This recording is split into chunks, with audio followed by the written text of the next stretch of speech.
ಕಾವೇರಿ ಸಂಬಂಧಪಟ್ಟಂತೆ ಸರ್ವಪಕ್ಷದ ಸಭೆಯನ್ನು ಭಾನುವಾರ 11 ಗಂಟೆಗೆ ಕೃಷ್ಣಾದಲ್ಲಿ ಕರೆದಿದ್ದೇನೆ. 3.5 ಸಾವಿರ ಕ್ಯೂಸೆಕ್ಸ್ ಅನ್ನ ನೀರು ಕೊಡಬೇಕು ಅಂತ ಹೇಳುವಂಥದ್ದು ಎಷ್ಟು ಸರಿ ಅಂತ ನಮ್ಮಲ್ಲಿ ಇದ್ದಾಗ ಕೊಡೋಣ. ರಾಜ್ಯದ ಪಾಲಿಗೆ ಮತ್ತೊಂದು ಕರಾಳ ದಿನ. ಕುಡಿಯೋಕೆ ಹನಿ ನೀರಿಲ್ಲ ಎಂದು ಗೋಗರೆದರೂ ಕೇಳಿದ ಕಾವೇರಿ ನೀರು ನಿರ್ವಹಣಾ ಪ್ರಾಧಿಕಾರ ತಮಿಳುನಾಡಿಗೆ ನೀರು ಹರಿಸಲೇಬೇಕು ಎಂದು ಕಟ್ಟುನಿಟ್ಟಿನ ಸೂಚನೆ ನೀಡಿದೆ. ಈ ಆದೇಶ ಹೊರಬೀಳುತ್ತಿದ್ದಂತೆ ಕಾವೇರಿ ಕೊಳ್ಳದ ರೈತರು ರೊಚ್ಚಿಗೆದ್ದಿದ್ದಾರೆ. ಡಿಕೆ ಶಿವಕುಮಾರ್ ಸರ್ಕಾರದ ಮುಂದೆ ಈಗ ದೊಡ್ಡ ಸವಾಲು ಎದುರಾಗಿದೆ. ದೆಹಲಿಯಲ್ಲಿ ನಡೆದ ಹೈ ವೋಲ್ಟೇಜ್ ಸಭೆಯಲ್ಲಿ ಕರ್ನಾಟಕಕ್ಕೆ ಭಾರೀ ಹಿನ್ನಡೆಯಾಗಿದೆ. ಮುಂದಿನ 15 ದಿನಗಳ ಕಾಲ ತಮಿಳುನಾಡಿಗೆ ಪ್ರತಿನಿತ್ಯ 3500 ಕ್ಯೂಸೆಕ್ ನೀರು ಹರಿಸಲೇಬೇಕು ಎಂದು ಪ್ರಾಧಿಕಾರ ಆದೇಶಿಸಿದೆ.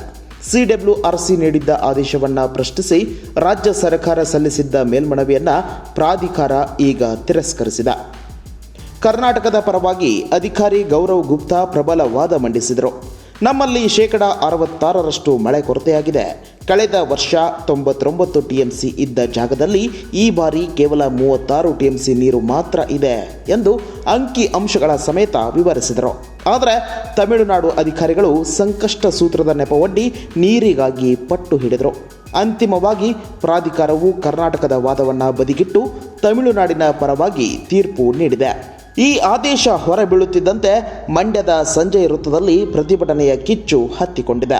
ರಕ್ತ ಕೊಟ್ಟೆವು, ನೀರು ಕೊಡೆವು ಎಂಬ ಘೋಷಣೆಗಳು ಮೊಳಗುತ್ತಿವೆ. ಇತ್ತ ಮಾಜಿ ಸಿಎಂ ಬಸವರಾಜ ಬೊಮ್ಮಾಯಿ ಸರ್ಕಾರದ ಕಾನೂನು ತಂಡ ತೀರಾ ದುರ್ಬಲವಾಗಿದೆ ಎಂದು ವಾಗ್ದಾಳಿ ನಡೆಸಿದ್ದಾರೆ.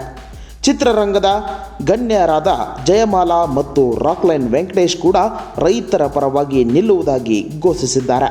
ಪರಿಸ್ಥಿತಿ ಕೈ ಮೀರುತ್ತಿರುವುದನ್ನು ಅರಿತ ಮುಖ್ಯಮಂತ್ರಿ ಡಿಕೆ ಶಿವಕುಮಾರ್ ಆಗಸ್ಟ್ 2ರ ಭಾನುವಾರ ಮಹತ್ವದ ಸರ್ವಪಕ್ಷ ಸಭೆ ಕರೆದಿದ್ದಾರೆ. ಈ ಸಭೆಯಲ್ಲಿ ಕಾನೂನು ಹೋರಾಟದ ಮುಂದಿನ ಹಾದಿಯನ್ನು ನಿರ್ಧರಿಸಲಾಗುವುದು. ಒಟ್ಟಿನಲ್ಲಿ ಬರದ ನಡುವೆ ಕಾವೇರಿ ನೀರು ಹರಿಸುವ ಈ ಆದೇಶವು ಕನ್ನಡಿಗರ ಪಾಲಿಗೆ ಗಾಯದ ಮೇಲೆ ಬರೆ ಎಳೆದಂತಾಗಿದೆ.